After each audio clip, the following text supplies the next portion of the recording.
সুপ্রভাত বন্ধুরা। Today is the 25th April 2024। Yesterday আমরা পোখরা ছেড়ে এসেছি, সারা রাত জার্নি করে এখন পৌঁছেছি নেপালের চৈতন ন্যাশনাল ওয়াইল্ড ক্যাম্পে। এখানে আমাদের আজকে জঙ্গল সাফারি করার কথা হয়েছে, কিন্তু আমার একটা ইচ্ছা আছে, সেটি হলো আমি আজকে জঙ্গল সাফারি করব না। আমি এখান থেকে সোজা যাব লুম্বিনী। 160 কিলোমিটার অতিক্রম করে যেতে সময় লাগবে 5 ঘন্টা, আসতেও সময় লাগবে 5 ঘন্টা। আর আমাদের এই হোটেলে এখন আমরা রেস্ট নেব, একটু ফ্রেশ হয়ে বেরিয়ে পড়ব লুম্বিনীর উদ্দেশ্যে। ভগবান, আচ্ছা আপনাদেরকে একবার দেখাই আমার রুমটা কোন জায়গাটা। ওই যে দেখুন ওপরে দোতলার ওখানে আমার রুম। ভগবান গৌতম বুদ্ধের জীবনের প্রথম 29 বছর যেখানে কাটিয়েছে সেই জায়গায় আমরা যাব, তার সমস্ত ভিউ আপনাদেরকে দেখাবো। আর একটা জিনিস বিশেষত্ব হলো, বিভিন্ন দেশ তাদের যে গৌতম বুদ্ধের উপর যেসব মন্দির বা মনাস্ট্রি তৈরি করেছে সেগুলোকেও আমরা দেখাবো। কাছে দূরে যে যেখানেই আছেন সবাই দেখবেন। সবাই হয়তো আসতে পারবেন কি পারবেন না জানি না, যারা পারবেন তারা পারবেন, আর যারা পারবেন না তাদের জন্য রইল আমার এই বিশেষ নিবেদন। আপনারা অবশ্যই সম্পূর্ণ ভিডিওটি দেখবেন, আপনাদের কাছে রইল এটাই আমার অনুরোধ। তাহলে পুরো ভিডিওটা দেখলে সম্পূর্ণটি আপনারা দেখতে পাবেন। ঘড়িতে বাজে সকাল 8:30। বেরিয়ে পড়েছি লুম্বিনীর উদ্দেশ্যে। আমাদের গাড়ি এখান থেকে 5,500 টাকা ভাড়া নিয়েছে। 160 কিলোমিটার যাবে ও 60 কিলোমিটার আসবে লুম্বিনী দেখিয়ে। বসে গেছি, যাচ্ছি লুম্বিনী। এখন ক্রস করছি নারায়ণী নদী। বাজে দুপুর 2:05। পৌঁছে গেছে লুম্বিনী। লুম্বিনী এসে ফার্স্ট পয়েন্ট আমরা ভিউ করতে যাচ্ছি, এটা স্ট্যাচু অফ বুদ্ধ। নেপালে কপিলাবস্তুর কাছে, এই লুম্বিনীতে বুদ্ধদেবের জন্মস্থানের কাছে।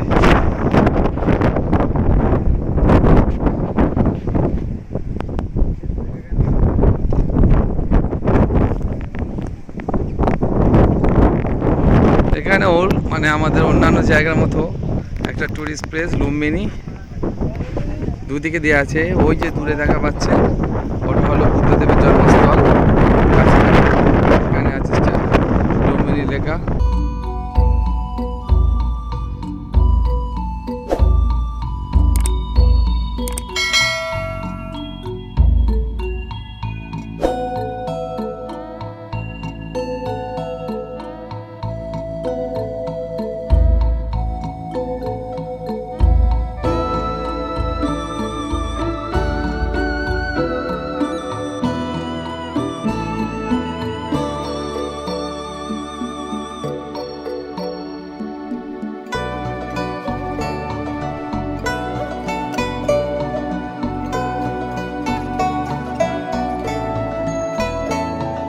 বুদ্ধদেবের জন্মস্থানে প্রবেশ করার জন্য এটাই হলো এন্ট্রি গেট। দ্বিতীয় দর্শনীয় স্থান হলো পিস ফ্লেম। কথিত আছে এইখানে অগ্নি বহুদিন থেকে এমনভাবে জ্বলছে এবং এই অগ্নি নাকি কখনোই নেবে না। এই অগ্নি হলো শান্তির প্রতীক। অর্থাৎ একদিকে যেমন আছে বেবি বুদ্ধ, আর তার অপর দিকে আছে এই পিস ফ্লেম। তপ্ত রৌদ্রের মধ্যে হাঁটতে হাঁটতে আমরা এখন পৌঁছে গেছি বুদ্ধদেবের জন্মস্থানের কাছাকাছি। এই যে ভাঙা স্মৃতিসৌধ দেখছেন, এটা অ্যাকচুয়ালি একটা ছিল মনাস্ট্রি। আর ওই যে দূরে দেখছেন ওটি হলো বুদ্ধদেবের জন্মস্থান। অর্থাৎ এই জন্মস্থানের কাছেই ছিল এই মনাস্ট্রি। এক সময় এখানে ছিল সমস্ত মানে তার ঔজ্জ্বল্য ছিল, তার আধিপত্য বিস্তার করেছিল। এখন যা ধ্বংসপ্রাপ্ত হয়ে রয়েছে আমরা একবার দেখাই। দেখুন এই লেখা আছে মনাস্ট্রি। এখানে মনাস্ট্রি ছিল, সেইটা এখন ধ্বংসাবশেষ হয়ে গেছে। এমনকি যে বৌদ্ধদেবের জন্মস্থানটি, এই যে অশ্বত্থ গাছটি দেখবেন এরকমই রয়েছে পাশে একটি অশ্বত্থ গাছ, যেটি হলো বোধিবৃক্ষ। অর্থাৎ গৌতম বুদ্ধ যেখানে বসে সাধনা লাভ করেছিল বা বোধিসত্ত্ব লাভ করেছিল, এবং তার মাতাও এই বৃক্ষের তলায় তার জন্মের আগেও বসেছিলেন কথিত আছে। আমরা এখানে এসে সেই কাহিনীও শুনেছি। এখানে বর্তমানে যারা রয়েছেন তারা আমাদেরকে জানিয়েছেন এটি হলো সেই বিখ্যাত বোধিবৃক্ষ। আর তার পাশে রয়েছে জলাশয়, যেখানে গৌতম বুদ্ধের মাতা স্নান করতেন গৌতম বুদ্ধের জন্মের আগে, এমনকি গৌতম বুদ্ধের জন্মের পরে গৌতম বুদ্ধকেও স্নান করানো হয়েছিল এই পাশের জলাশয়ে, সেটিও আপনাদেরকে দেখাবো।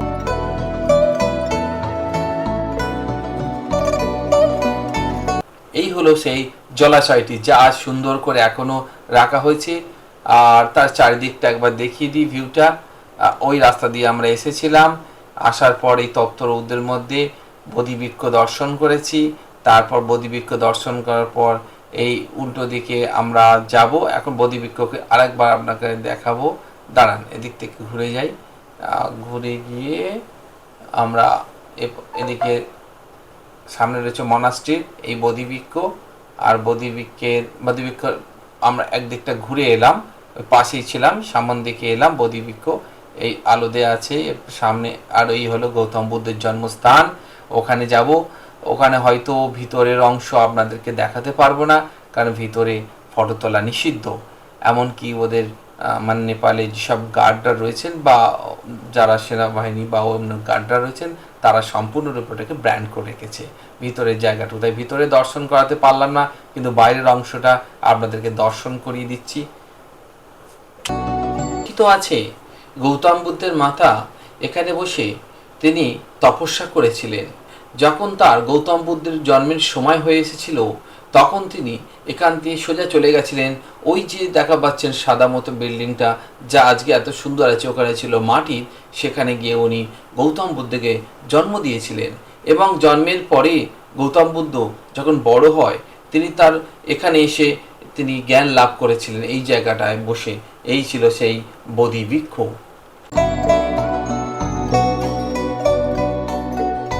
আমরা যখন অনেকটা হেঁটে এসেছিলাম এই তপ্ত রৌদ্রের মধ্যে, এখানে আরেকটা সুব্যবস্থা আছে। আমরা যখন ভগবান গৌতম বুদ্ধের এই জন্মস্থান দর্শন করে একটা অনেক দূরত্ব রাস্তা বাইরের দিকে যাব, সেটাকে বোটিং সিস্টেম আছে।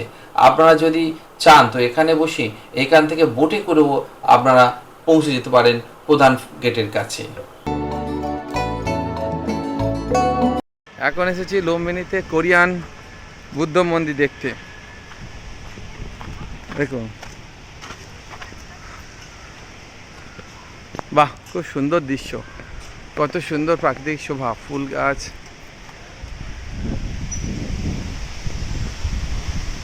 এই যে কোরিয়ান বুদ্ধ মন্দির।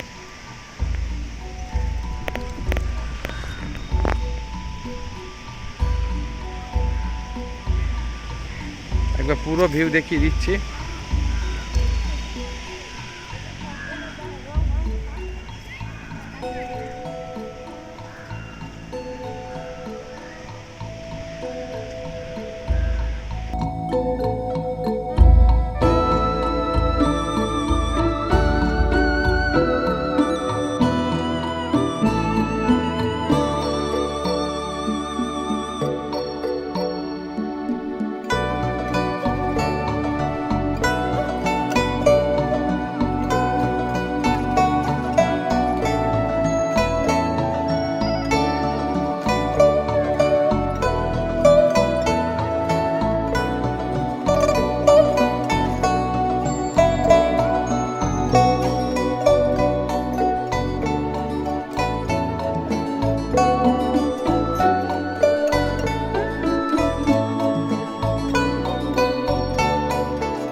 ঘড়িতে বাজে 3:30, প্রচণ্ড গরম।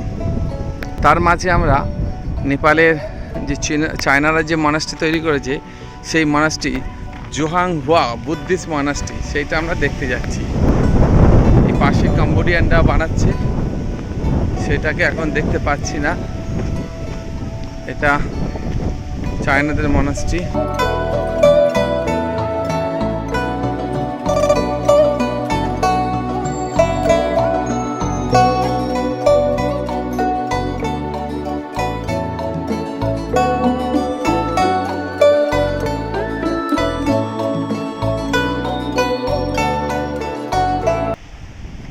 এত টেম্পারেচার, মনে হচ্ছে শরীরের চামড়া পুড়ে উঠে যাচ্ছে। তবু আমরা আশা নিয়ে এসেছি মনাস্ট্রি দেখবো।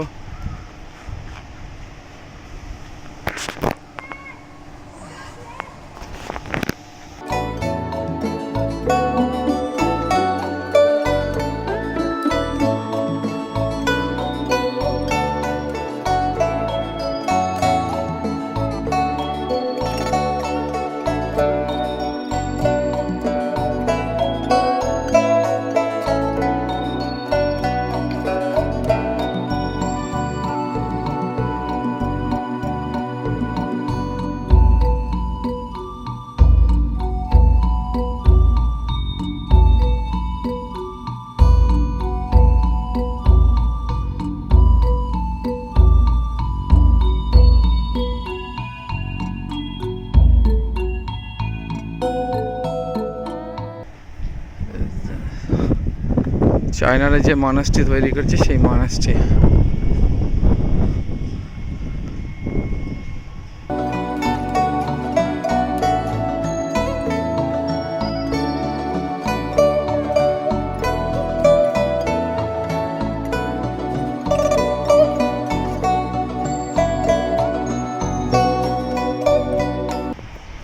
বুদ্ধং শরণং গচ্ছামি।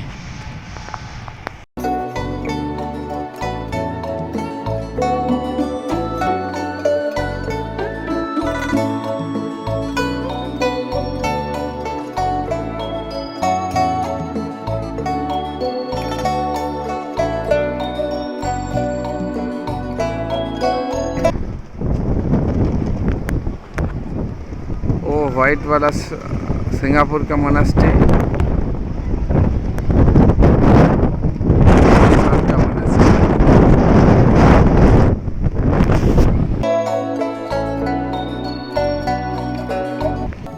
এখন প্রবেশ করছি নেপালের নিজস্ব মনাস্ট্রি, অর্থাৎ তাদের নিজের দেশে যে মনাস্ট্রি তার আলাদাভাবে সব দেশের সাথে এক জায়গায় তৈরি করেছে, সেই মনাস্ট্রিতে আমরা এখন প্রবেশ করছি।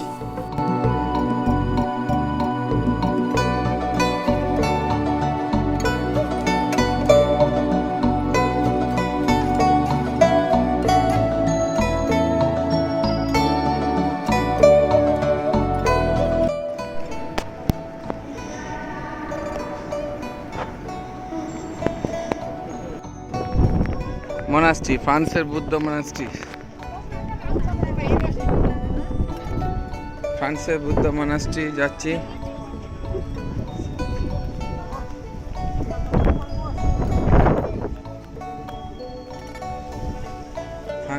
হ্যাঁ, ফ্রান্সের বুদ্ধ মনাস্ট্রি, ফ্রান্সের বুদ্ধ মনাস্ট্রি।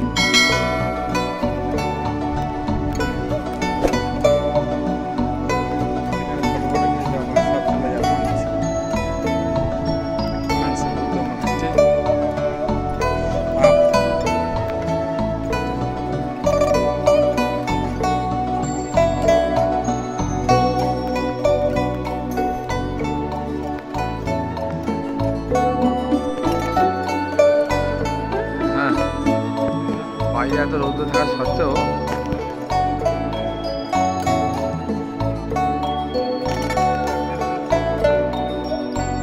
এখন যাচ্ছি নেপালের লুম্বিনীর কাছে বাইজেরিয়ান মনাস্ট্রি। বাইজেরিয়ান দেখা পাচ্ছে বাইজেরিয়ান মনাস্ট্রি। এখন দেখছি বাইজেরিয়ান।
Germany monastery.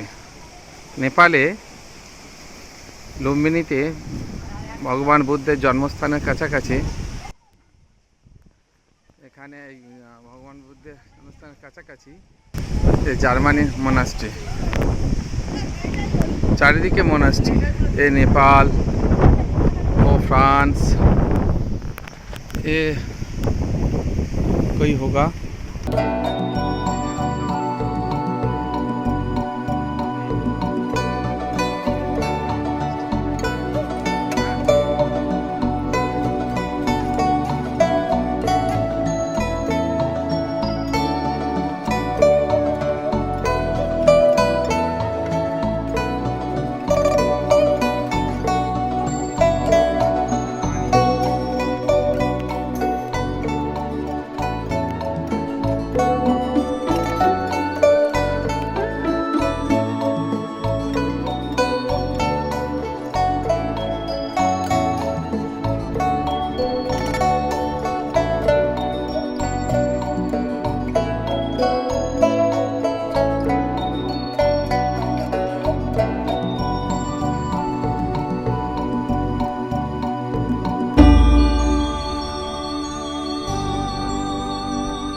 আমরা যতগুলি মনাস্ট্রি দর্শন করেছি তার মধ্যে জার্মানির মনাস্ট্রির অনন্য অসাধারণ তাদের সৌন্দর্য এবং চিত্র অঙ্কন যা আমাদেরকে খুবই অনুপ্রাণিত করেছিল এবং খুবই ভালো লেগেছিল। অসাধারণ দৃশ্যপট।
এখন দেখছি জাপানি মনাস্ট্রি, নেপালের লুম্বিনীর কাছে জাপানি মনাস্ট্রি।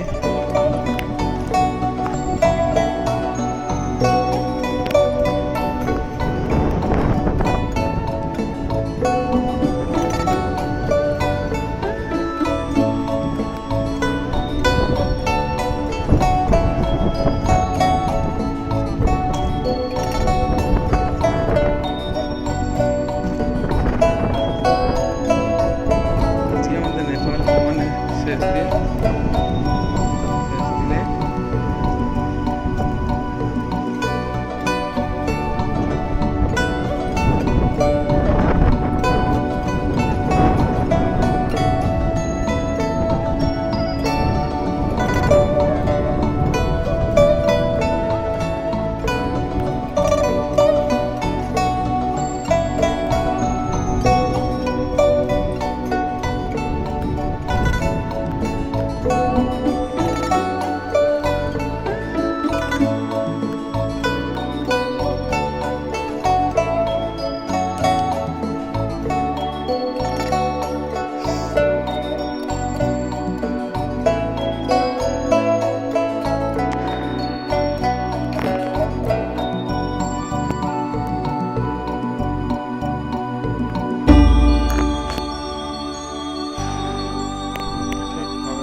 Singapore monastery.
আজকে 25 এপ্রিল 2024।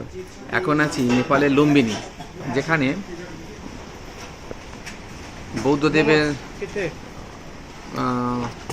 বৌদ্ধদেবের বোধি লাভ হয়েছিল। বোধি বৃক্ষ দেখলাম, আর অন্যান্য অনেক মনাস্ট্রি দেখলাম, সব কিছু দেখলাম। কিন্তু একটা জিনিস হলো, আমরা এতদিন নেপালি এসেছি, নেপালি কোনো খাবার খেলাম না। আজকের ইচ্ছা আছে নেপালি খাবার খাওয়া। তো নেপালি খাবার খাওয়ার মধ্যে এসে গেছে আমাদের আজকে নেপালি খাবার। দেখায় কী কী খাচ্ছি। 3 রকম আইটেম খাওয়া হচ্ছে নেপালি খাবার। আর একটা এসে গেছে ভাত থালি সিস্টেম, আর আরেকটা নেওয়া হয়েছে চাউমিন। চাউমিনটা দেখাই। চাউমিনটা আমি খেয়েছি, অসাধারণ টেস্ট। লুম্বিনী থেকে ফিরে আজ রাতে নেপাল বর্ডার ক্রস করে ভারতে প্রবেশ করব।